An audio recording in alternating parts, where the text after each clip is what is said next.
talk about protecting and improving our quality of life, and I wanted to talk about ensuring open, ethical, and democratic government.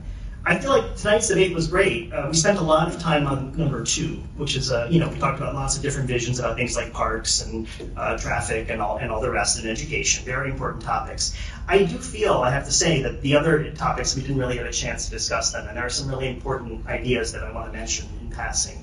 When I talk about preserving the spirit of the community, it's really a response. Those of you, who are here from outside, from the League, and Dr. Murphy may not really appreciate what's happening in the town.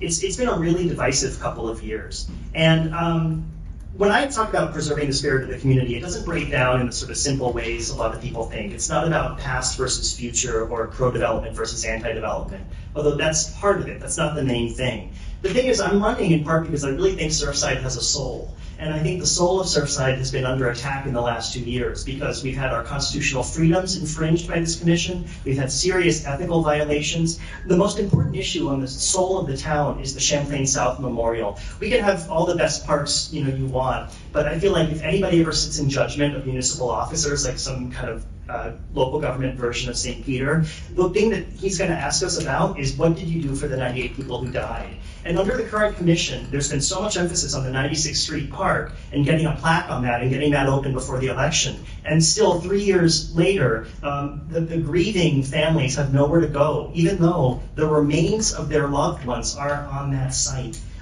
It's been a failure to prioritize that. And in addition, this commission has done weird favor after favor after favor to a developer from Dubai that the mayor secretly went to meet and won't reveal records of the meeting.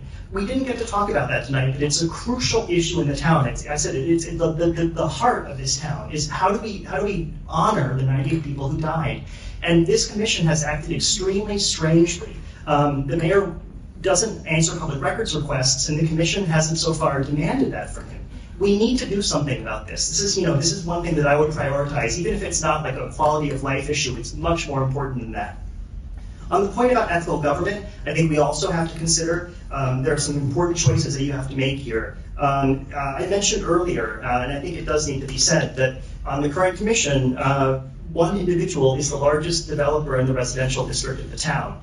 2 years ago, he made a promise to me when I was a voter and I had his yard sign up that he was going to recuse himself on issues that affected his business, and he has not done that. And we have a major conflict of interest. If you live by 9248 Emerson, you see there's a dump with the vice mayor's construction materials there.